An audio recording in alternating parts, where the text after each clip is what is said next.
Assalamualaikum warahmatullahi wabarakatuh. Perkenalkan, nama saya Indira Prabasari, dosen pengampu mata kuliah Fisiologi Pasca Panen. Kali ini saya akan menerangkan mengenai dinding sel dan proses senesensi. Bahasan topik ini sangat penting karena dengan mengetahui bagaimana hubungan antara dinding sel dan proses senesensi, maka kita akan bisa melakukan pencegahan kerusakan pasca panen ataupun memperpanjang umur simpan produk hortikultura. Dinding sel tanaman itu tersusun dari 3 komponen polisakarida kompleks, yaitu selulosa, bisa kita lihat ya di dalam gambar itu yang berwarna hijau toska, yang merupakan penyusun utama dinding sel. Non-selulosa atau biasa disebut sebagai hemiselulosa, itu di dalam gambar yang berwarna hijau, merupakan penyusun tambahan dinding sel. Sedangkan pektin yang berwarna ungu di dalam slide tersebut berfungsi untuk mengikat selulosa-selulosa sehingga membentuk dinding yang kokoh ya. Dan dinding yang kokoh ini sangat penting untuk mencegah terjadinya lisis pada sel tanaman. Jadi fungsi pektin di situ yang berwarna ungu itu adalah mengikat selulosa maupun hemiselulosa sehingga mereka akan terbentuk satu dinding yang kokoh ya, sehingga sel tanaman nanti akan tetap bisa melakukan fungsinya dengan baik ya. Nah, pada slide berikut ya, itu menunjukkan adanya proses lignifikasi di dinding sel tanaman. Nah, apa itu lignifikasi? Lignifikasi merupakan proses penebalan yang terjadi pada dinding sel untuk menambah kekokohan dinding sel. Nah, proses lignifikasi ini tidak terjadi di setiap dinding sel tanaman. Ya.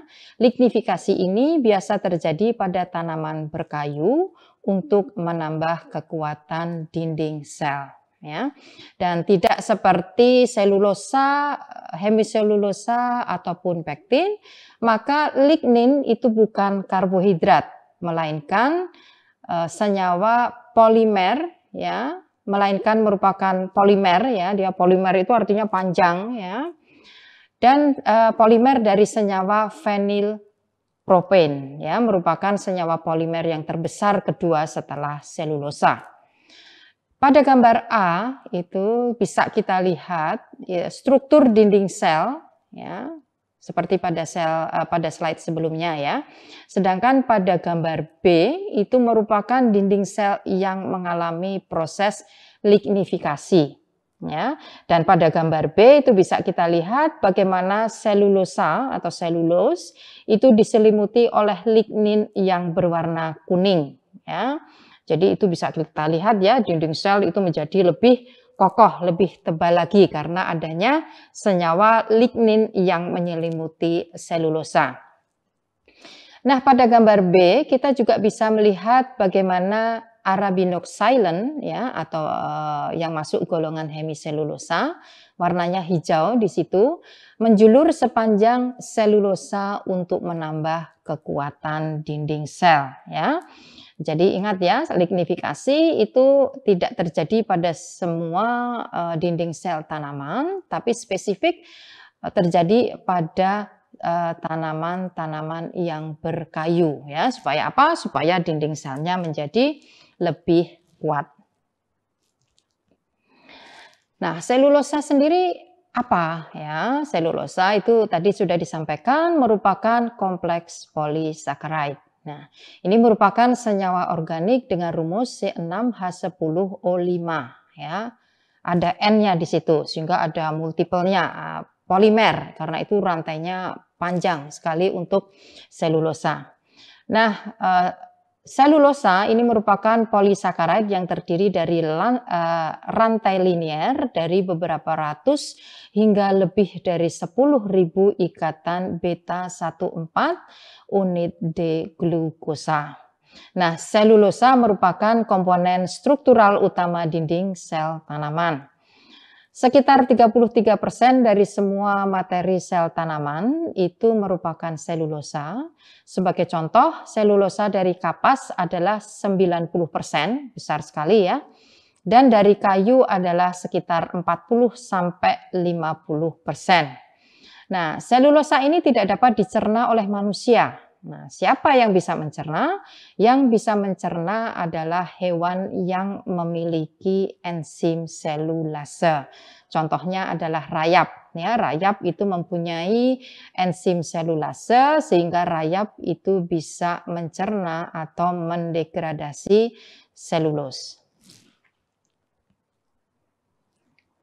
Nah, kalau tadi sudah dijelaskan mengenai selulosa atau selulose, apa hemiselulosa itu ya? Hemiselulosa adalah polisakarida yang mengisi ruang antara serat-serat selulosa di dalam dinding sel tanaman. Dan dari perspektif biokimia, hemiselulosa adalah semua polisakarida yang dapat diekstrak dengan larutan basa ya atau alkali. Hemiselulosa itu merujuk pada senyawa polisakarida selain selulosa ya, sehingga ada selulosa, kemudian ada hemiselulosa.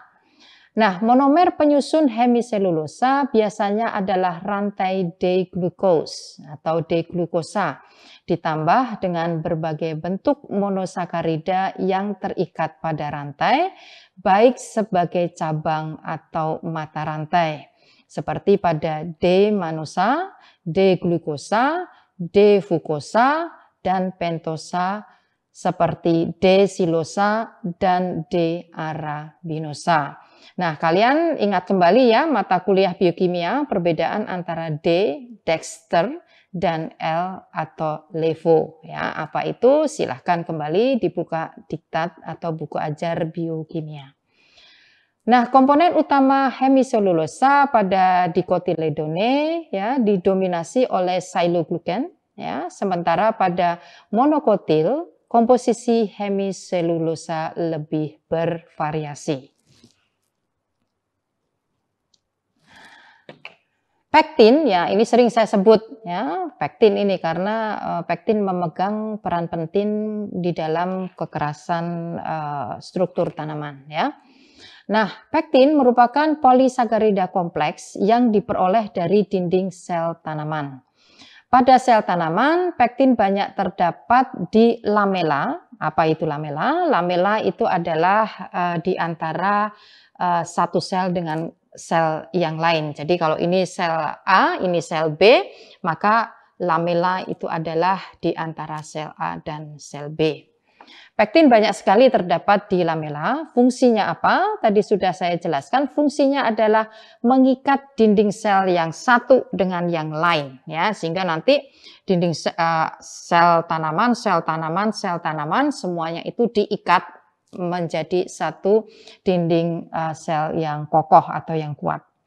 Nah, penyusun utama pektin adalah polimer asam D-galakturonat. Ya, bisa dilihat pada gambar senyawa yang berwarna kuning.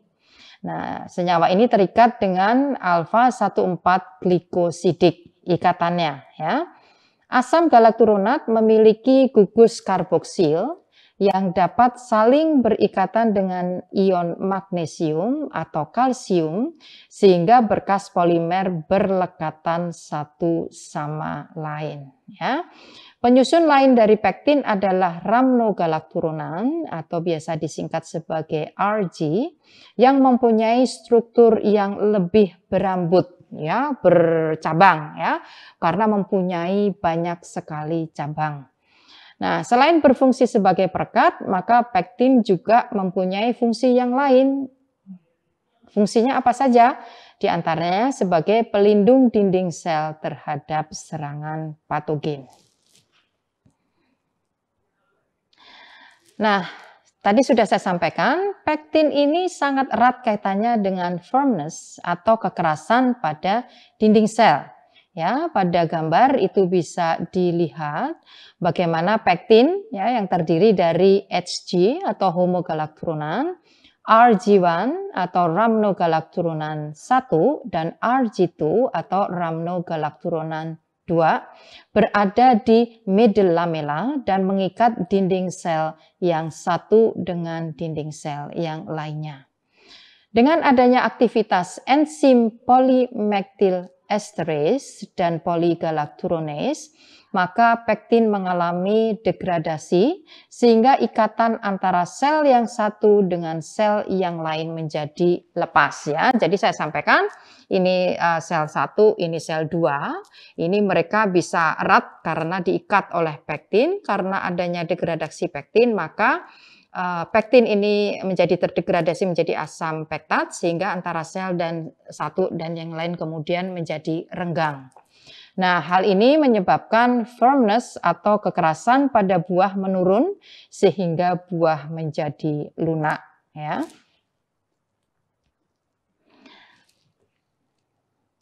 Nah, demikian bahasan kita kali ini mengenai dinding sel, komponen-komponen penyusunnya, dan bagaimana dinding sel mempengaruhi tekstur buah dan sayur. Dalam hal ini, firmness atau kekerasan.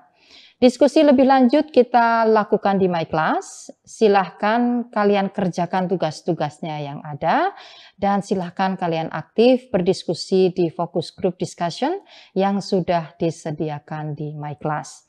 Materi lebih lengkap dapat kalian baca di materi handout atau bisa kalian download di My Class. Terima kasih atas perhatiannya dan Assalamualaikum warahmatullahi wabarakatuh.